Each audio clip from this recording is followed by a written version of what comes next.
कभी भी किसी चीज को बेकार ना समझो, क्योंकि 5 रुपए का पेन भी 5 करोड़ का चेक साइन करने के काम आता है। नंबर 2, बिना रुलाए तो प्याज भी नहीं कटता मेरे दोस्त, ये तो फिर भी जिंदगी है, ऐसे कैसे कटेगी। नंबर 3, रुकावटें तो सिर्फ जिंदा इंसानों के सामने आती हैं, वरना मुर्दे के लिए तो लोग खुद ही रास्ता छोड़ देते हैं। नंबर 4, भरोसा सब पर करो लेकिन ध्यान से, क्योंकि कभी कभी खुद के दांत भी जबान को काट देते हैं।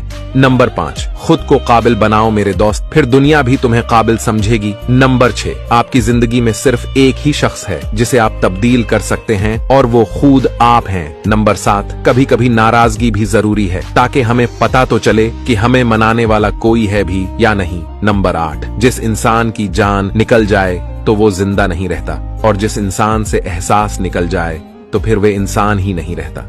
अगर आप इन बातों से एग्री करते हैं तो कमेंट में यस जरूर लिखें और मुझे फॉलो करके अपना दोस्त बना लें।